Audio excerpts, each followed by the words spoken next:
Witam wszystkich bardzo serdecznie. Postanowiłem, że nagram taki filmik podsumowujący rok korzystania z PlayStation 5, czyli aktualnej, najnowszej konsoli od Sony.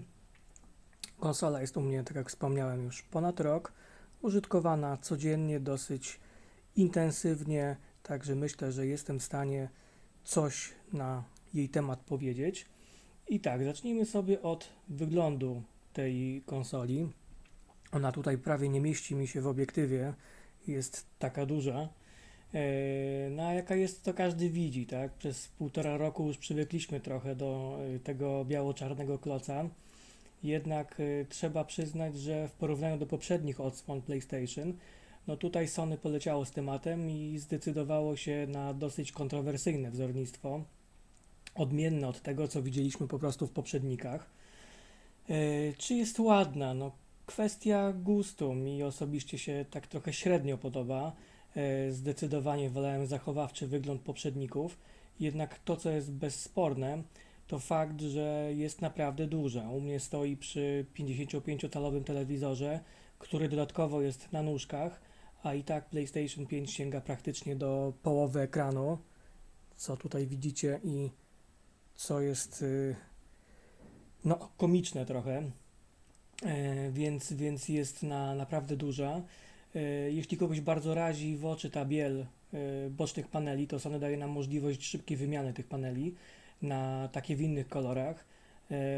Nie są one jednak oficjalnie dostępne w Polsce, z tego co wiem, a po sprowadzeniu ich to koszt bodajże jakoś ponad 200 zł. Natomiast w sklepach i na Allegro kupicie sobie również nieoryginalne zamienniki i jest to już trochę mniejszy koszt. Ja osobiście nie mam zamiaru póki co tego zmieniać, a jak wspomniałem, samo zdjęcie paneli to jest dosyć szybka akcja, wystarczy zdjąć konsolę z tej podstawki, położyć ją sobie na płasko i łapiąc za róg pociągnąć do siebie i to po prostu wystarczy, żeby zdjąć te panele boczne. Natomiast no, po co to robić w momencie, kiedy nie chcemy zmieniać ich koloru, tak, na inny kolor. No a po to, że po prostu w środku znajdują się takie specjalne otwory, które umożliwiają nam usunięcie z konsoli kurzu odkurzaczem. Osobiście ja staram się co jakiś czas sobie to po prostu zdjąć i przeczyścić odkurzaczem te otwory. Na pewno nie na najwyższej mocy tego odkurzacza, ale sam patent jest ogólnie spoko, że Sony daje nam taką możliwość samodzielnego tutaj zadbania o kurz, który w tej konsoli się znajduje i no niestety będzie się zbierać.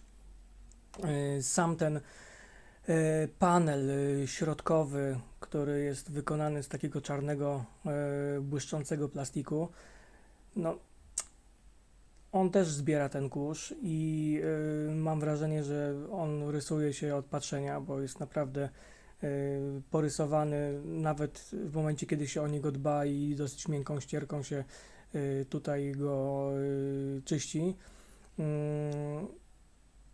No kurz niestety będzie się zbierał, więc no, trzeba się pogodzić z tym, że w momencie, kiedy dbamy o konsolę, no to tutaj będzie się nam ona w tej części czarnego panelu rysować.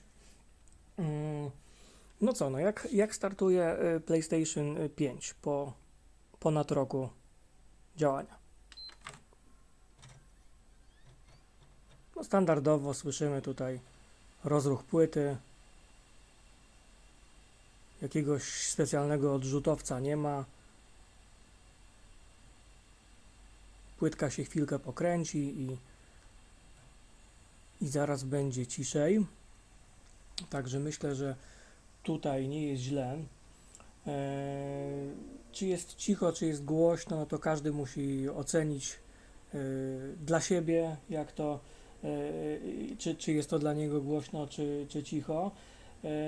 Moim zdaniem w porównaniu do PlayStation 4 jest ciszej, zarówno przy starcie, jak i podczas grania. Teraz, jak słyszycie, już napęd przestał kręcić płytą i konsola zrobiła się cichsza. Jest praktycznie niesłyszalna. Ja jeszcze wyłączę dźwięk w TV, melodyjkę menu, żeby móc tutaj ocenić sam dźwięk. Tak jak wspomniałem, jest praktycznie bezgłośna i to jest fajne. Co mogę powiedzieć jeszcze? Ktoś, kto przesiądzie się z PlayStation 4 na 5, myślę, że na pewno zauważy tą różnicę wynikającą z głośności, bo jest naprawdę zauważalna. Natomiast jak sama konsola się sprawowała w tym czasie, w którym ją użytkowałem? No, sprawuje się ona bardzo dobrze, ja nie doświadczyłem jakichś denerwujących ścinek, w większości gier trzyma ona stały klatkarz. Inna sprawa, że większość gier wyciąga maksymalnie 60 klatek, no a tych, które są w stanie działać w 120 klatkach, no jest malutko. I przyznam, że nie miałem okazji w ogóle w taką grę grać. Dużym plusem jest poprawienie menu głównego względem PlayStation 4. Jest na pewno płynniejsze działanie, szybsze. I co? I ono w międzyczasie już zostało delikatnie przebudowane, jakieś tam zmiany kosmetyczne Sony poczyniło, a sama konsola, no co, no jest kompatybilna również z grami z PlayStation 4, więc możemy sobie grać w starsze tytuły, które na nowej generacji na pewno będą chodziły płynniej niż na PlayStation 4. Jeśli chodzi o dysk, który konsola ma wbudowany, czyli ta pamięć wewnętrzna, jaką dysponuje, no to nie jest to zbyt duża pamięć, bo tam było to jakoś 800 gigabajtów z hakiem, więc biorąc pod uwagę system i tak dalej, no to tam niewiele zostaje nam, czy no niewiele, no nie zostaje nam specjalnie dużo może tej przestrzeni na nasze gry, więc albo będziemy mieli tych gier po prostu mniej, albo będziemy musieli się zdecydować na dołożenie takiego dysku SSD, który samodzielnie można w dosyć prosty sposób założyć do konsoli.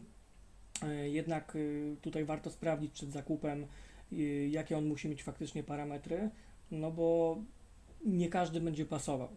A koszt takiego dysku mały nie jest, bo jest to kilka stówek, między mniej więcej 500 a 600, 500, 600 a 1000 zł możemy już coś wybrać. I co? Do playki możemy również podłączyć dysk zewnętrzny, taki zwykły na USB. Ja mam tak zrobione, to jeszcze jest dysk, który został po czwórce, więc ja sobie z niego nie rezygnowałem, no ale tutaj trzeba wziąć pod uwagę, że możemy na nim trzymać wyłącznie gry przeznaczone na PlayStation 4. I teraz tak, no na koniec coś, co jest zarówno najlepsze, jak i najgorsze moim zdaniem, jeśli chodzi o PlayStation 5, czyli odświeżony DualShock w postaci DualSense'a, nowego kontrolera do PlayStation 5. Względem DualShocka jest on na pewno cięższy, jest większy, jest bardziej masywny, ale to akurat nie jest najważniejsze, tak? Bo najważniejsza jest ta technologia, która została w nim zastosowana. Dzięki tym haptycznym wibracjom zdecydowanie mocniej niż w poprzedniku możemy poczuć to, co dzieje się na ekranie, trzymając po prostu pada w rękach. Wpływa to na pewno na imersję gry, a dodatkowo Sony zaimplementowało tutaj adaptacyjne triggery, które mają za zadanie zwiększyć realistykę doznań z rozgrywki poprzez zmianę ich oporu w zależności od tego, co robi postać w grze. Brzmi to ciekawie i ambitnie, jednak tytułów w pełni wykorzystujących tą technologię jest mało.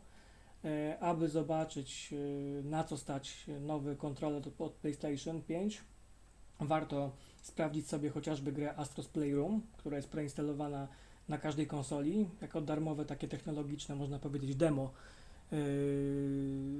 które pokazuje nam możliwości właśnie DualSense'a.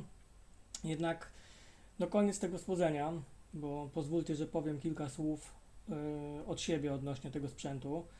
Otóż pierwszy biały DualSense który był w zestawie od konsoli, odmówił mi posłuszeństwa już po około 50 godzinach grania.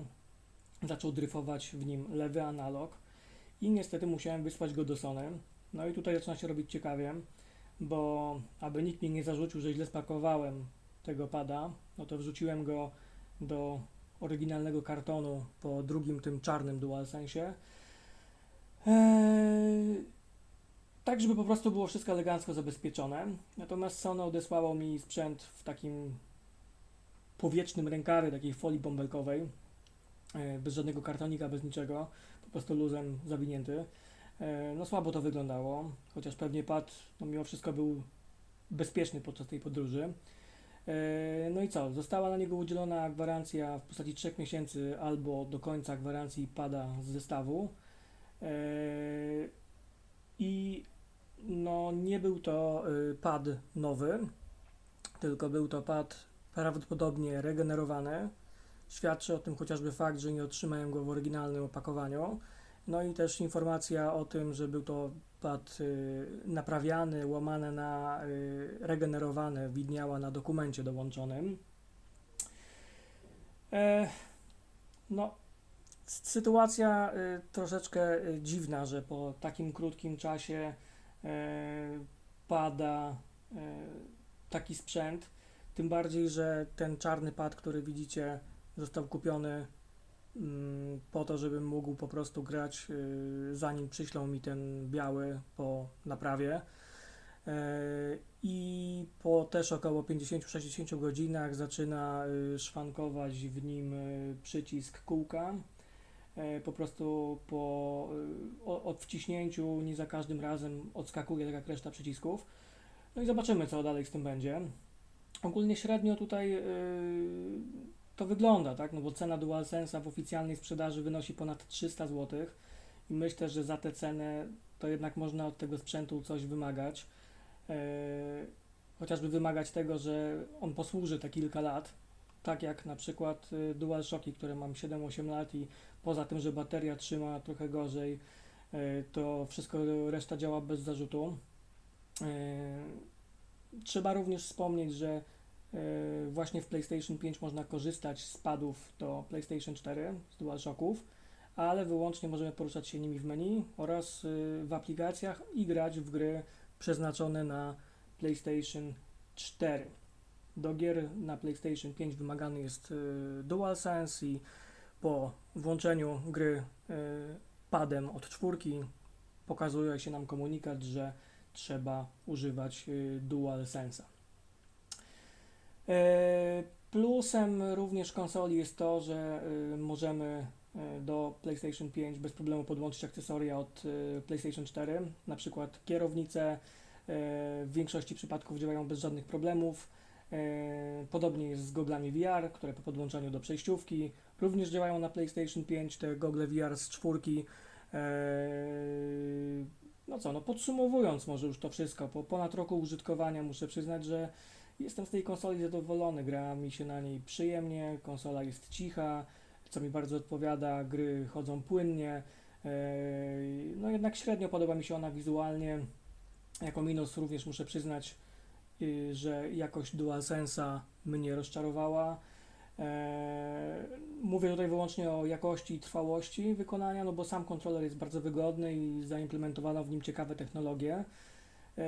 Przykrą sprawą jest fakt niestety taki, że przez okres 1,5 roku obecności na rynku PlayStation 5 nadal występują problemy z dostępnością tej konsoli na rynku. Nie można po prostu wejść sobie do sklepu i kupić jej tak normalnie z półki. No ale miejmy nadzieję, że sytuacja ta ulegnie zmianie. No i co? No tutaj zakończę te moje pierwsze, no nie pierwsze, tylko wrażenia po 1,5 roku praktycznie użytkowania tego sprzętu. Czy polecam PlayStation 5? No jasne, że polecam. Jest to sprzęt fajny, aczkolwiek nie jest to sprzęt bez wad i trzeba mieć tego świadomość. No i to by było na tyle. Dziękuję za wysłuchanie i mam nadzieję, że komuś ten film się przyda, jeżeli szuka jakichś informacji o konsoli. A ja się żegnam i do zobaczenia w kolejnym filmie. Cześć!